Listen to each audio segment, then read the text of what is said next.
Hey guys, I wanted to do a more in-depth analysis of the trade I took today, but also show you guys that this specific strategy that I've been doing for many years now is the best strategy in terms of ICT concepts to learn, to master, and to repeat over and over again. And it's something that shows up in the charts over and over again. Maybe not every single day, but enough to make you very, very profitable if you just stay disciplined and follow these rules. Now, let me just start by breaking down from the daily time frame. So as you can see, we started out pretty bullish, and by the time we NQ was here, around here around 600, it was ES that took out the previous day high. So automatically you already have a SMT at the highs.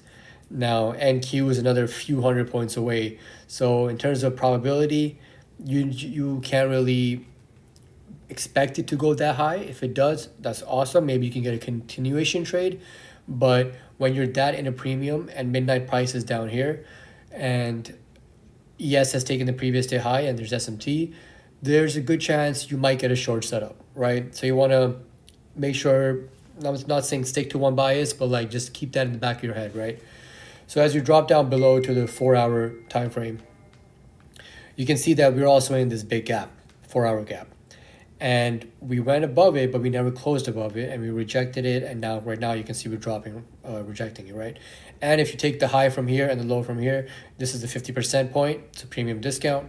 We are in the premium. So if you don't already know, you want to short when you're in a premium, and you want to go long when you're in a discount, right?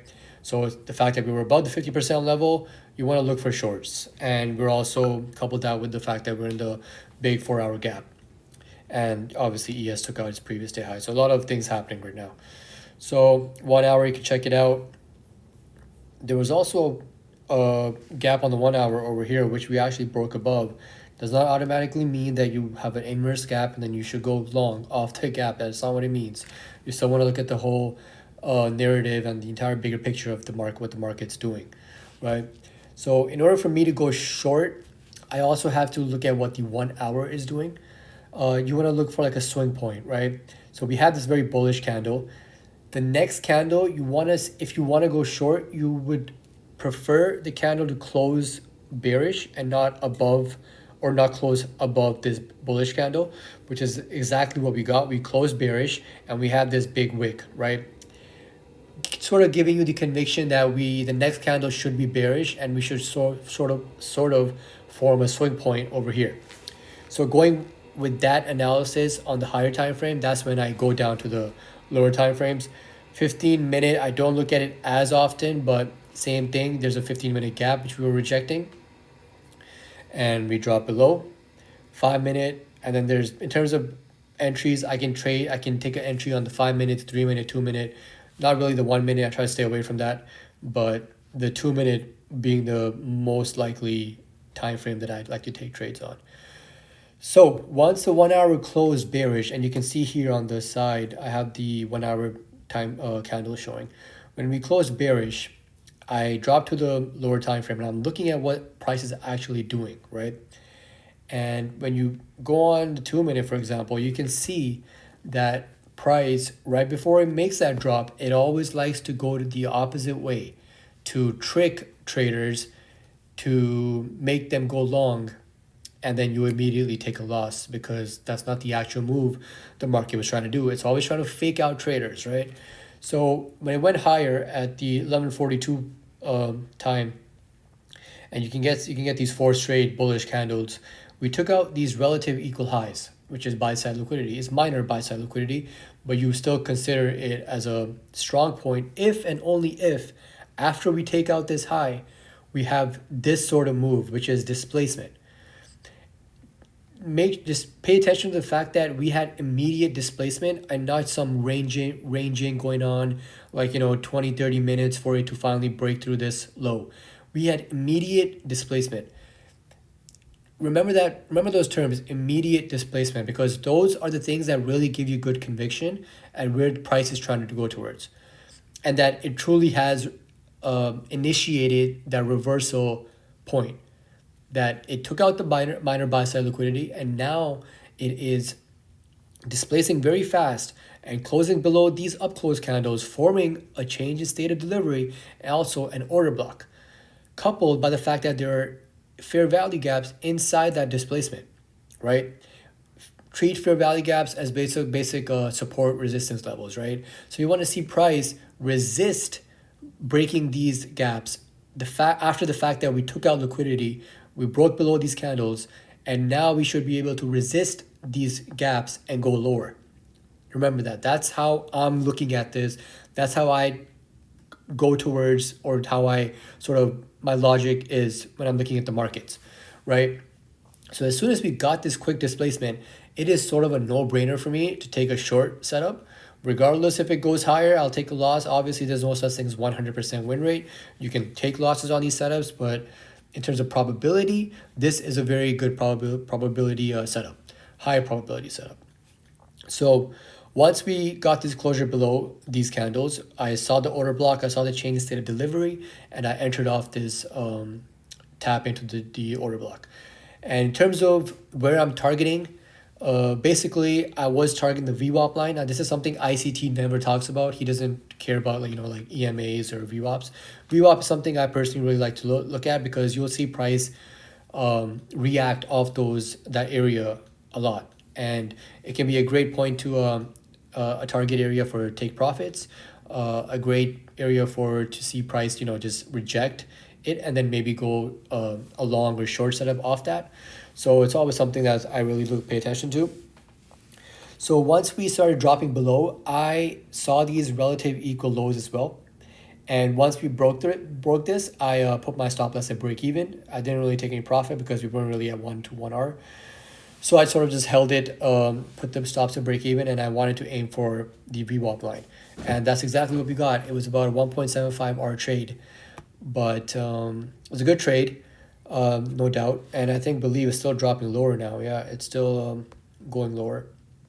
But I just wanted to do an in-depth analysis on this specific one, because this right here, this one I'm circling right here, is something you really want to look at and focus on all throughout this year. If you are struggling in trading, you are it's hard for you to become profitable, just look for this specific setup. Look for the fact that price is going one way, and when it does, it quickly turns around.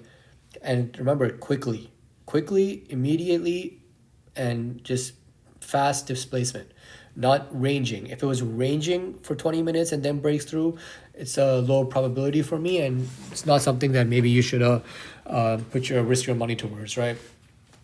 But look for something like this where price goes a certain way and then quickly turns around, creates this entry model, which is the order block, the fair value gaps inside. There's no inverse gap over here. Actually, there is right here. There's a very minor one down here, which hit inversed.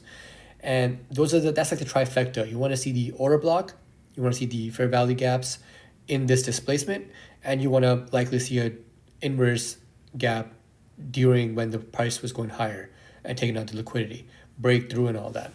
So hopefully you guys can understand what I'm trying to say. This is a setup you should really focus on if you are having trouble with sticking to a strategy. Stick to this one strategy. Obviously, do make sure you're looking at the higher time frame at all times. So like I said in the beginning, I'm looking at the fact that we are in a 4-hour gap. We are in a premium market. Midnight level is all the way down here on the daily. And the 1 hour also closed bearish. We took out the previous hour high, which was the 11 a.m. high, right? Yeah. And then we closed bearish. No, sorry, we took out the 10 a.m. high, and the 11 a.m. closed bearish, right?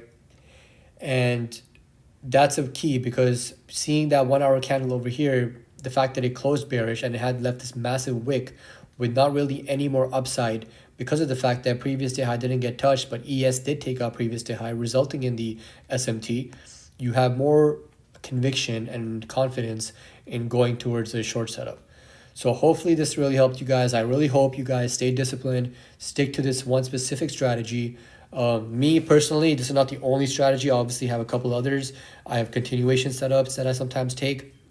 But if I really had to pick one strategy that really is great, I would say this is the best one. Easy to learn.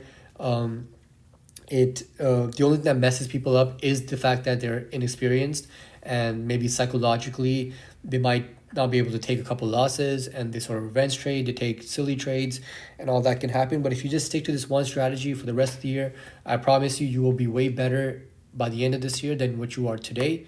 So I just hope you guys stay disciplined and stick to this setup as best as you can. As you guys already know, I have my free Discord.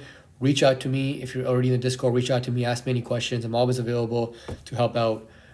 If you want, different videos, let me know. I'm glad to make a different kind of video showing you guys about more about my setups and all that. And yeah, hope you guys have a great rest of the new year. And trading is the one thing you really want to do professionally, then you really have to become disciplined and take it very seriously.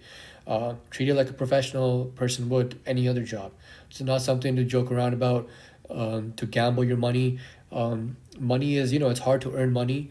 It's everyone, a lot of people are struggling. They're working a 9 to 5 job, and you don't want to be silly with the money, because gambling, the thing about gambling is you can really quickly lose money when you're not disciplined, when when you don't have that focus. So just take calculated risks at all times. Do not gamble. If you think you're gambling in market, shut the computer off, come back a different day. Okay? And I promise you, just stick to your rules at all times. Stick to 1 to 2 strategies. This being the main one, if you really can stick to this one. And hopefully you guys will be profitable by the end of the year. Good luck and all the best. Let me know if you guys have any questions. You can comment in this under this group. Under this video on YouTube, or if you're in the Discord, message me in there as well. Take care, guys.